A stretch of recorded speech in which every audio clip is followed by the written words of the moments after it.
Assalamualaikum warahmatullahi wabarakatuh. Sahabat YouTube yang beriman, doa merupakan bentuk komunikasi antara hamba selaku makhluk lemah tak berdaya kepada Allah Subhanahu wa Ta'ala yang Maha Pengasih dan Maha Kuasa.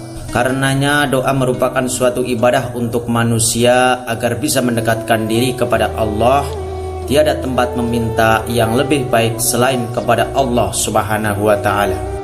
Berbagai macam permasalahan dan keinginan kita hanyalah Allah yang bisa menampungnya.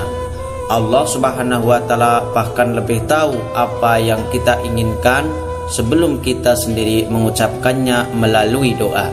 Melalui doa pula Allah Subhanahu wa Ta'ala memberikan bantuan atau pertolongan kepada hambanya yang sedang kesusahan. Berdoa menjadi suplemen penting yang harus dilakukan setiap manusia. Ibadah ini menjadi cara untuk mengoneksikan diri dengan Sang Pencipta. Ada banyak harapan yang terucap ketika berdoa meminta kepada Allah Subhanahu wa Ta'ala. Namun, tidak semua serta-merta permohonan atau doa kita akan dikabulkan begitu saja.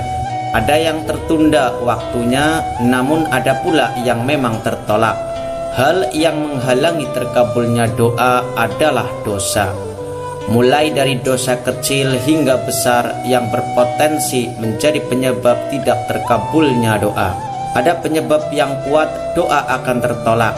Sayang, hal ini sering diabaikan dan dianggap tidak ada pengaruhnya. Padahal tindakan tersebut berpotensi besar membuat doa tidak diterima. Hal ini menjadi potensi dasar doa seorang muslim akan dikabulkan oleh Allah Subhanahu wa Ta'ala, sekaligus menjadi sumber kunci doa seorang hamba akan terkabulnya doa. Namun sayangnya hal ini sering sekali diremehkan umat manusia. Seperti kita ketahui, di era sekarang ini perkara halal dan haram tampaknya tidak pernah lagi terpikirkan atau menjadi masalah yang penting. Harta yang haram pun seolah menjadi halal, sehingga dengan harta haram ini seseorang memenuhi kebutuhan hidupnya untuk makan. Kemudian makanan akan diproses di dalam tubuh dan menjadi darah daging. Dan dari sinilah mulai tertutup pintu terkabulnya doa.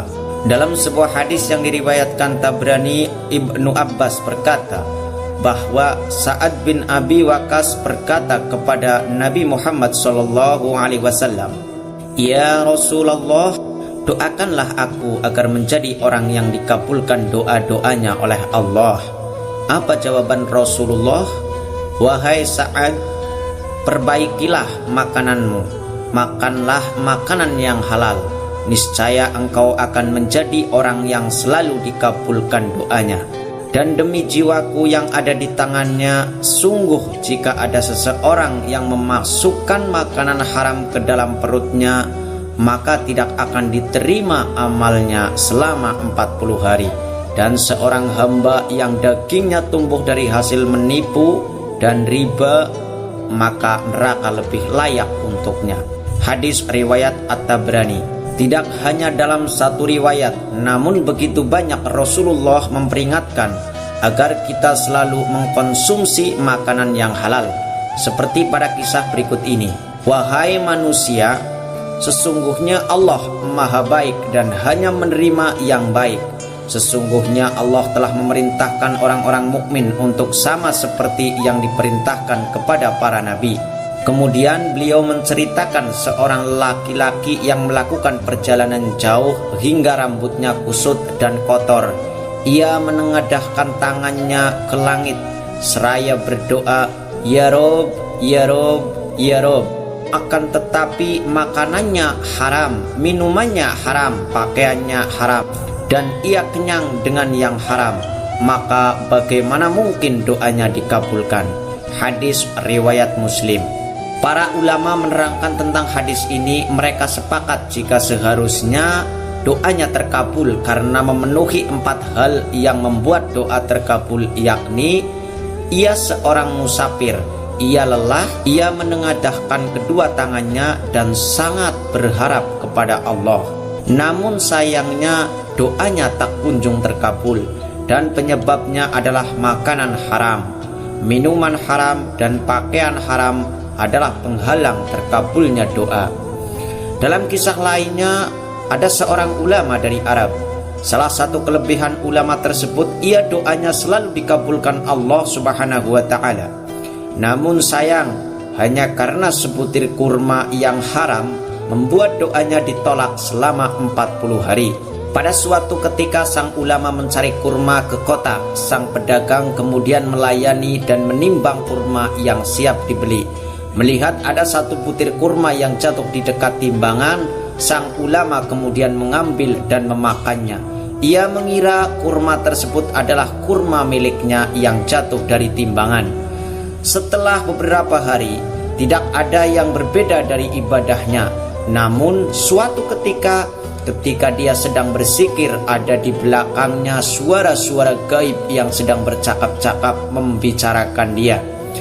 Kau lihat lelaki tua itu, dia adalah lelaki yang dulunya selalu dikabulkan doanya oleh Allah, tetapi sekarang doa-doanya tidak akan dikabulkan selama 40 hari karena dia telah memakan sesuatu yang bukan haknya. Hal ini sontak membuat sang ulama terkaget. Ia kemudian mengingat-ingat kembali apa makanan yang sudah ia makan. Lalu teringatlah akan kurma itu. Bergegaslah ia kembali ke kota mencari pedagang kurma yang dulu. Namun sangat disayangkan karena pedagang sudah terlebih dahulu dipanggil Allah Subhanahu wa ta'ala. Kini anaknya lah yang menggantikan sang ayah. Maka dia pun segera menceritakan perihal yang menimpa dirinya. Sang anak memaafkan dan mengikhlaskan kurma itu.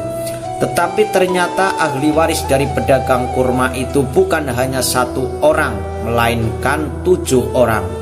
Maka pergilah seorang alim itu menemui satu persatu ahli waris sang pedagang kurma. Setelah lengkap semua ahli waris memaafkan dan mengikhlaskannya, beliau tampak lega. Sambil menuju perjalanan pulang, terdengarlah kembali percakapan gaib di belakangnya.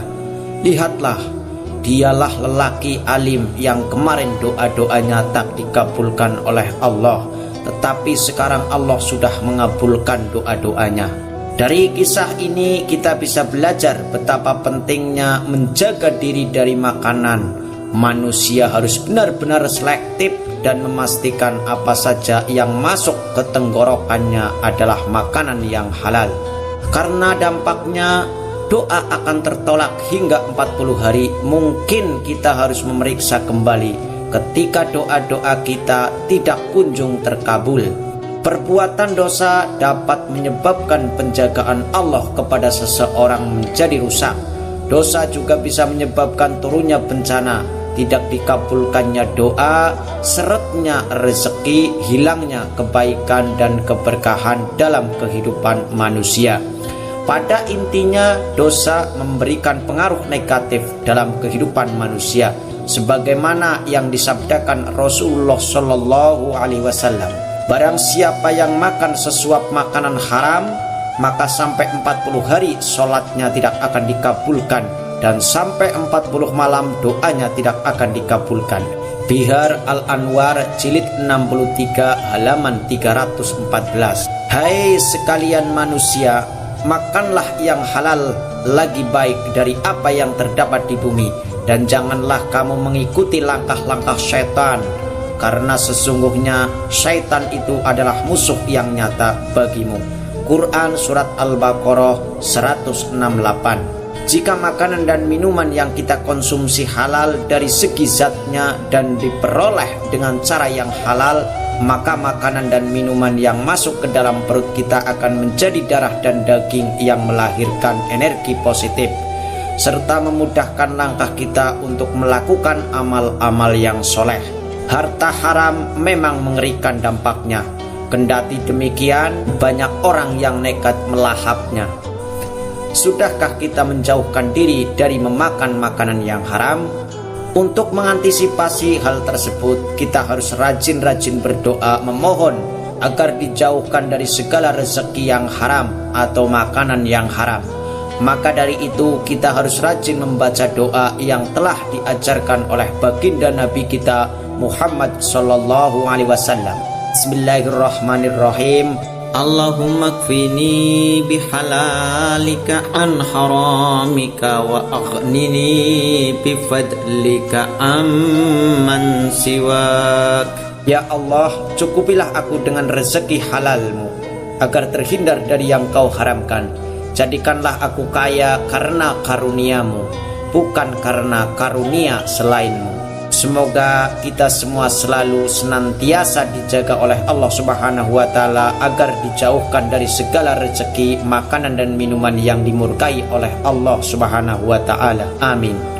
Demikian yang dapat saya sampaikan, semoga bermanfaat. Lebih dan kurangnya mohon dimaafkan. Yang benar datangnya dari Allah Subhanahu wa Ta'ala yang maha benar, dan yang salah, khilaf atau keliru itu datangnya dari saya pribadi sebagai manusia biasa yang tidak pernah luput dari salah, khilaf dan dosa. Akhirul kalam, billahi taufiq wal hidayah wal ridho wal inayah. Wassalamualaikum warahmatullahi wabarakatuh.